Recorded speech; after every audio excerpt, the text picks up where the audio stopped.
Boa noite, irmãos.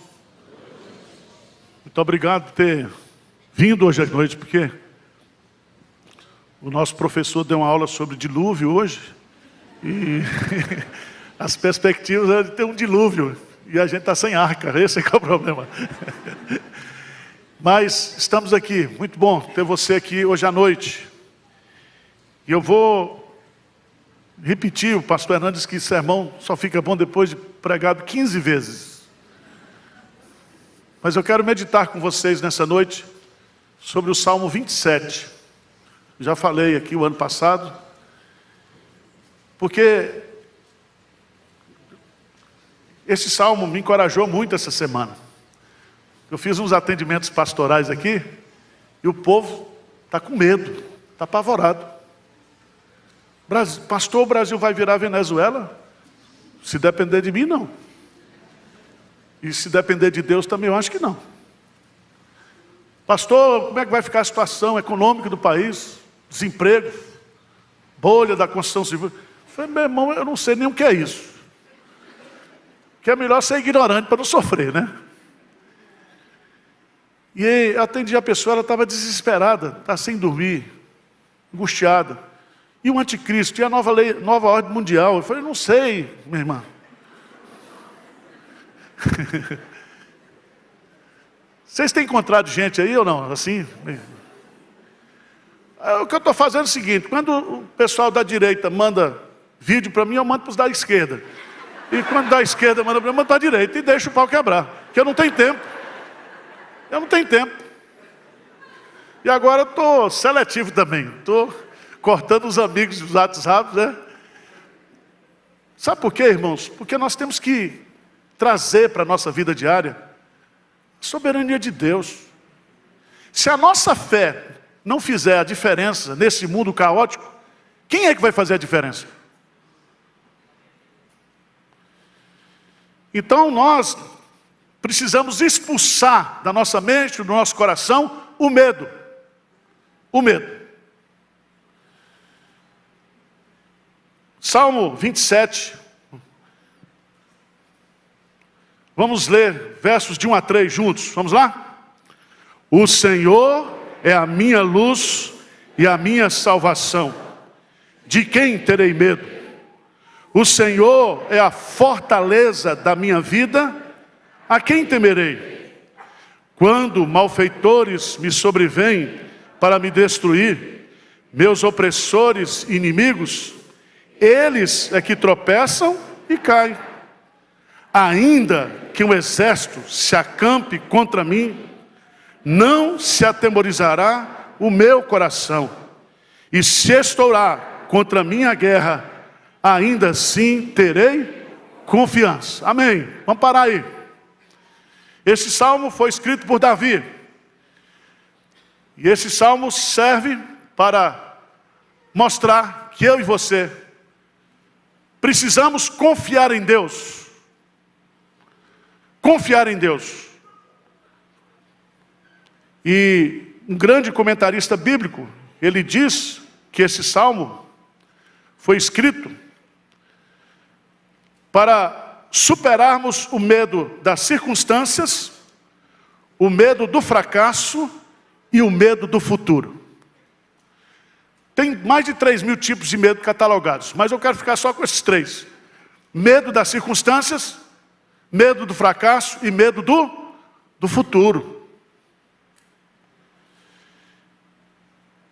E é muito interessante este salmo, porque esse salmo ele começa com uma declaração de fé. Uma declaração de fé. E eu queria destacar aqui para vocês, eu estou usando essa revista aqui, mas foi eu que escrevi, tá?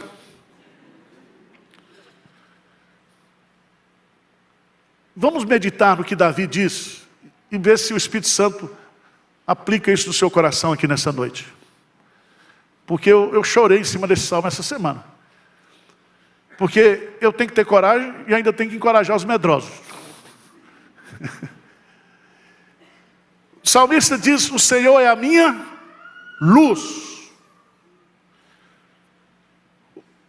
O que significa essa expressão? Primeiro, ele usa a expressão Senhor, que é a palavra Elohim, o Deus poderoso que criou tudo do nada. A palavra Senhor, ele diz que Deus é o seu Criador, é o seu dono, é o seu protetor. Ou seja, Deus, o Deus Todo-Poderoso, é a minha luz. Observe que ele vai usar a expressão luz, e luz na Bíblia é uma descrição de Deus. Deus é luz, e não há nele sombra alguma. Luz significa vida. Luz significa direção. Luz significa conhecimento. Luz significa proteção. Se nós pegarmos o sentido de luz na Bíblia, você vai descobrir que tudo aquilo que é significativo para a nossa existência vai encontrar significado nessa questão da luz. Jesus diz: eu sou a luz do mundo. Quem me segue não andará em trevas, mas terá o quê? A luz da vida. Nós temos essa luz da vida. Nós temos Jesus. Mas o que eu acho interessante nesse texto é que ele usa o pronome possessivo repetidamente. O Senhor é a minha luz, minha salvação, minha vida. Não é interessante isso? Ou seja, o nosso Deus não é um Deus distante. Esse Deus que é a minha luz, Ele está comigo. Ele é meu e eu sou dele. Amém? Então há um pronome possessivo enfatizado aqui. É a mesma coisa que ele usa no Salmo 23. O Senhor é o meu pastor e nada me faltará. Na primeira pessoa. Mas o Senhor também, o Senhor é a minha salvação. Substantivo masculino salvação, yesá, significa libertação, resgate, liberdade, bem-estar. Deus é poderoso, meus amados irmãos, para nos libertar de inimigos poderosos. De inimigos poderosos. Quando Jesus veio, e o berço em que cresceu o cristianismo, o mundo estava globalizado. Havia o poder religioso, que era Israel. Havia o poder político e administrativo, que era o poder romano. E havia o poder cultural, que era o helenismo, os gregos. Havia uma língua universal. Havia um poder totalitário. Havia um culto a César. E a igreja cresceu. E quanto mais se perseguia a igreja, mais a igreja o quê? Crescia. Então, nós precisamos vencer o medo. Porque o Senhor é a nossa luz, ou a minha luz. E o Senhor também é a minha salvação. Mas a terceira coisa que ele usa aí, o Senhor é a fortaleza da minha vida. Aqui há dois sentidos. Há um sentido de abrigo forte, de você se refugiar nesse local. Mas a ideia também de que esse Senhor é aquele que na minha fraqueza derrama sua força. E eu posso dizer com Paulo: tudo posso naquele que me fortalece. Ele me fortalece. Ele faz forte ao cansado. Ele restaura aqueles que não têm nenhum vigor.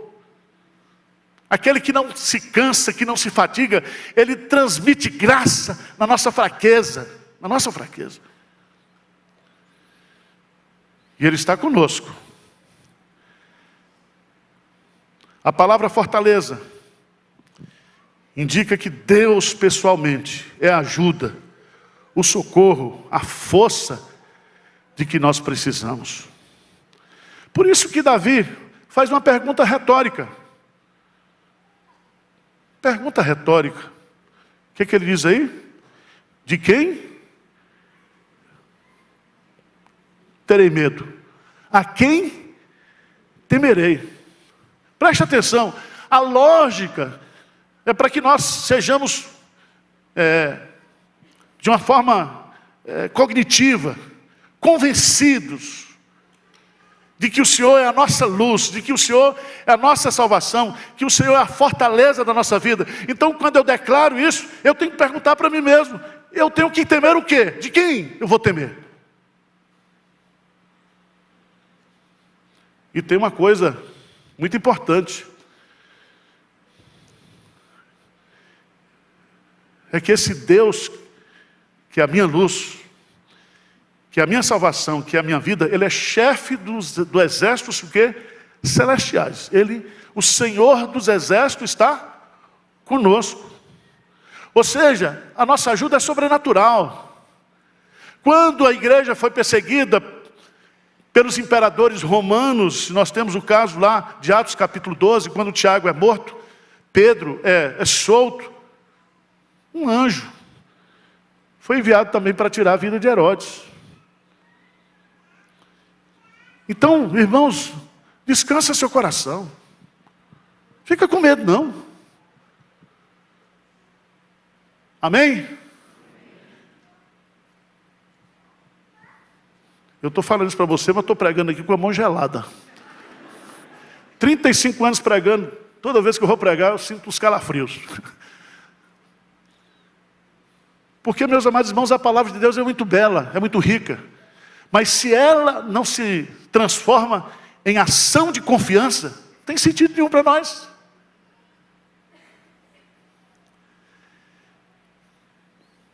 Agora,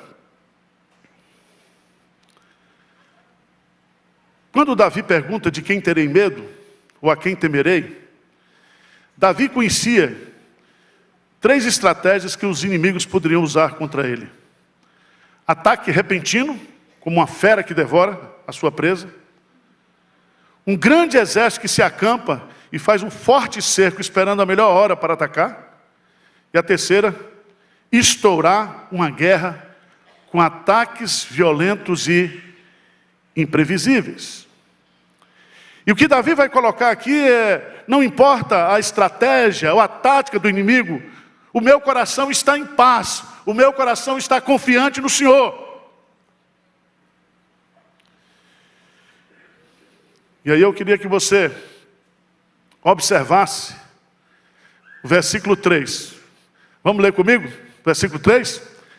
Ainda que o exército se acampe contra mim, não se atemorizará, e se estourar contra mim a guerra, ainda assim terei. Veja que ele usa as 2 figuras, as 2 estratégias principais. Acampar para destruir, estourar uma guerra contra mim. E é bonito isso aqui,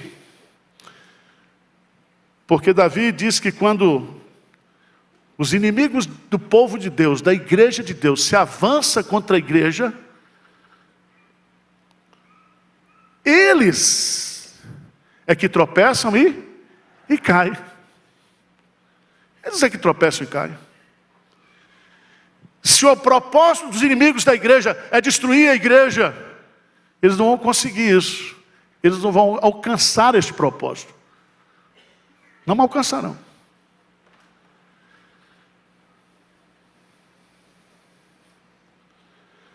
Agora, como é que a gente se apropria disso? Priorizando o nosso relacionamento pessoal, o quê? Com Deus.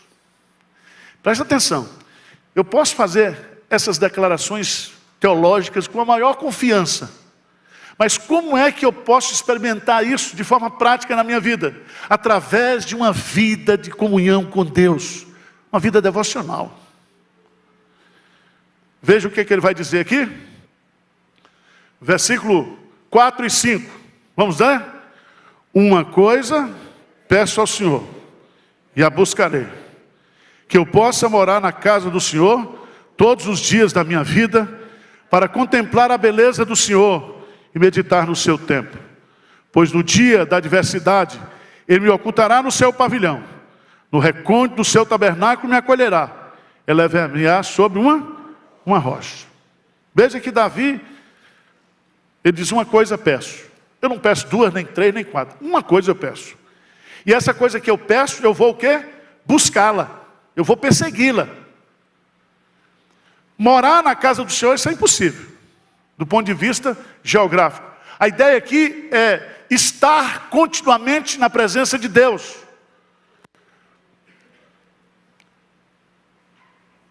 Todos os dias da minha vida. Com que propósito? Contemplar a beleza do Senhor. Irmãos, Deus é Espírito, e como é que Ele contempla a beleza do Senhor? E aqui é um sentido não estético, mas um sentido de desfrute. Ou seja, é quando eu habito e eu busco o Senhor de todo o meu coração, eu começo a experimentar das belezas de Deus, da graça de Deus, da misericórdia de Deus, do privilégio de estar na presença desse Deus, meditando nele, contemplando Ele.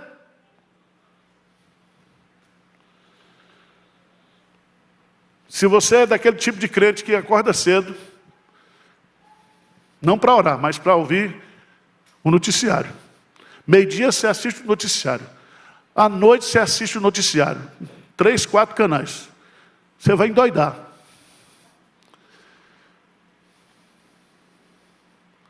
Nós temos que encher o nosso coração e a nossa mente de Deus. Da palavra de Deus.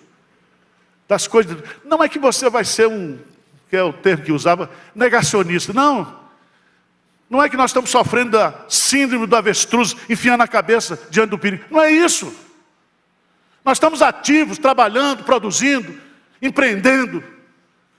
Porque a nossa fé não está no homem, em Deus. Vocês estão entendendo? Nós fizemos esse ano um orçamento de 34 milhões para a igreja. Pastor, meu irmão, não sei não. Se não der, a gente vende tudo aqui e vai embora. Os crentes dentro. Nós temos que ir para frente, para cima. Vamos ganhar mais alma para Jesus esse ano do que o ano passado. Vamos plantar mais igrejas, construir mais templos, influenciar as novas gerações. Nós temos um desafio. Vamos para cima, vamos para frente. Porque o que está conosco não é o braço de carne. O que está conosco é o braço do Senhor. O braço. E se os céus são obras dos seus dedos, o braço acho que é mais volume, né? O braço do Senhor.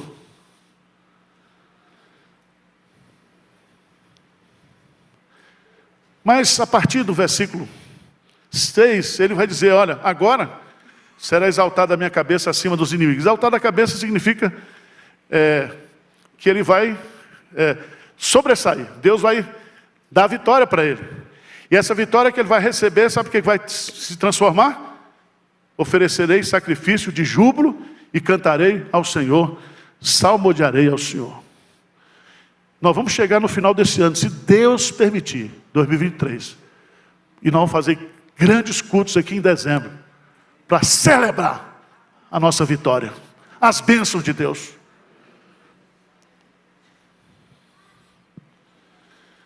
Mas Davi, a partir do versículo 7, ele deixa as suas declarações para Deus, e agora ele vai abrir o coração dele. Ele diz: ouve, Senhor, a minha voz. Eu clamo, compadece de mim, responde-me.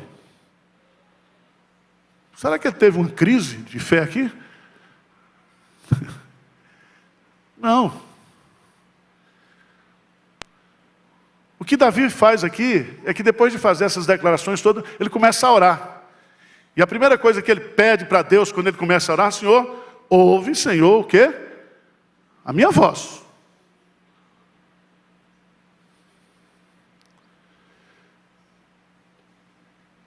Davi, ele sente, e eu sei que você sente muitas vezes, quando a gente ora: o Senhor vai demorar? Você não tem esse problema, só eu que sou ansioso. Vai demorar. Me dê paciência, Senhor, mas que seja logo. Seja rápido. Ouve, Senhor.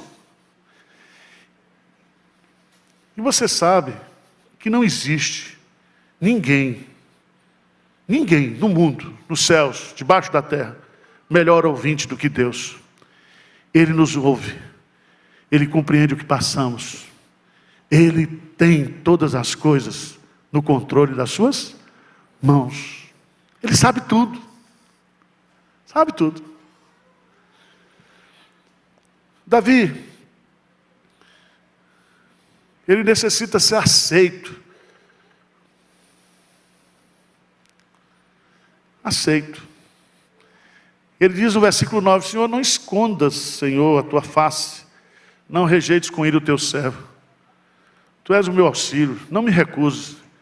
Nem me desampares, ó Deus, da minha salvação. Quem aqui, com toda a teologia, com toda a fé, com todo o conhecimento bíblico que você tem, nunca teve um momento assim de dizer, o Senhor não está dando bolas para mim, o Senhor não está ouvindo. Davi está colocando isso aqui. Esses sentimentos de querer ser ouvido, essa sensação de não ser aceito, de ser rejeitado muitas vezes, passa no nosso coração. E a gente tem que orar e derramar perante Ele a nossa queixa, colocar tudo diante dEle. Senhor, eu estou dando essa aula aqui de fé, mas meu coração está temeroso. Como é que é o negócio? Mas o que eu acho lindo nesse texto é que Davi vai descrever no versículo 10, porque se meu pai e minha mãe me desampararem, o Senhor o que? Me acolherá. Se os homens, se aqueles que humanamente me amam mais me desampararem, o Senhor jamais me desamparará. Louvado seja Deus por isso. Mas Ele não somente me desamparará, Ele vai me ensinar o caminho, Ele vai me guiar, Ele vai, através da ação do Teu Santo Espírito, o Espírito da verdade, Ele nos guiará a toda a verdade. Ele vai nos conduzir.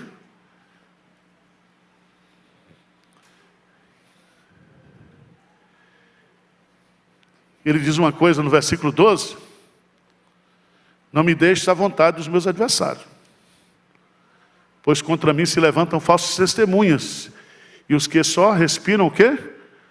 Crueldade. Satanás e os seus comandados, eles só vêm para matar, roubar e destruir. Mas está repreendido em nome de Jesus, que isso não vai acontecer na minha vida e na sua vida esse ano. Porque o Senhor, Ele nos protegerá. E o Salmo termina, eu acho isso lindo, com o testemunho de Davi. E aqui ele vai dizer, leia comigo por favor, versículo 13, vamos lá? Eu creio que verei a bondade do Senhor na terra dos... Veja, eu creio que verei o quê? A bondade. Não a maldade dos homens, não a injustiça dos homens, nem a mentira dos homens, mas eu verei o quê? A bondade do Senhor. Irmãos, muda de foco. Quando Isaías entrou no templo, ele entrou no templo no ano que morreu o rei Uzias. Mas quando ele olha, ele não vê Uzias no trono. Deus está no trono. Nós lemos aqui hoje. Deus está no trono. É uma questão de perspectiva. Perspectiva. Ele diz, eu creio. Eu tenho certeza. Eu tenho segurança. Tenho confiança. Eu estou certo e seguro que verei a bondade do Senhor.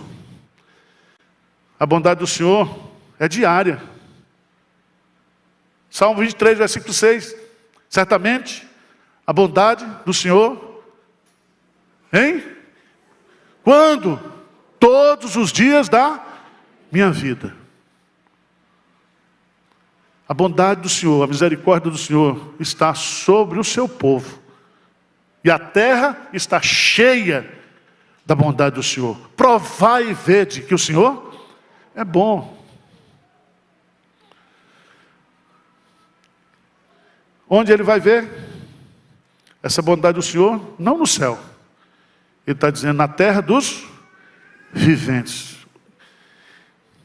Irmãos, nós precisamos olhar hoje para a vida, para a nossa família, para a nossa igreja, para o nosso país e ver a bondade do Senhor.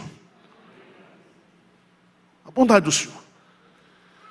Você acorda todo dia, você tem comida em casa, você tem tudo, você tem emprego, você tem locomoção. Veja, é bondade, bondade, bondade, bondade, misericórdia na minha vida, na sua vida. E aí ele conclui com a palavra de encorajamento. Vamos ler juntos? Versículo 14. Espera pelo Senhor, tem bom ânimo, fortifique-se o teu. Espera, pois, pelo Senhor. Primeiro, fé. Espera no Senhor ou pelo Senhor. O sentido aqui é de esperar pacientemente, confiantemente no Senhor. Pacientemente, confiantemente. Segundo, mudar de ânimo. Tende o quê? E o que é bom ânimo? Quem repetiu isso muitas vezes no seu ministério? Jesus Cristo. Ele disse para aqueles que estavam sofrendo: tende bom ânimo. Tende bom ânimo. No mundo tereis aflições, mas tende o quê? Eu venci o mundo. Tende bom ânimo. Tá certo? Então substitui o mau ânimo pelo bom ânimo. Pelo amor de Deus. E aí, ele vai dizer uma coisa maravilhosa aqui. Fortifique-se o teu coração. A ideia aqui é que não sou eu que me fortifico, mas Deus é quem fortalecerá o meu coração, desde que eu deposite nele toda a minha o quê? Esperança. Minha esperança. Deu para animar vocês ou não? Se não deu, faça uma oração para Deus chamar você essa noite, não tem problema, nos tabernáculos celestiais.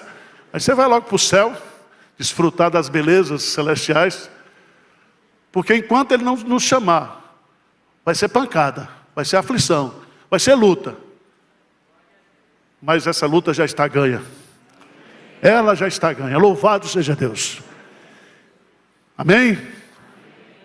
Então vamos ficar de pé, vamos cantar. Amém! Essa igreja está enchendo de pentecostal, viu? Olha, vamos cantar.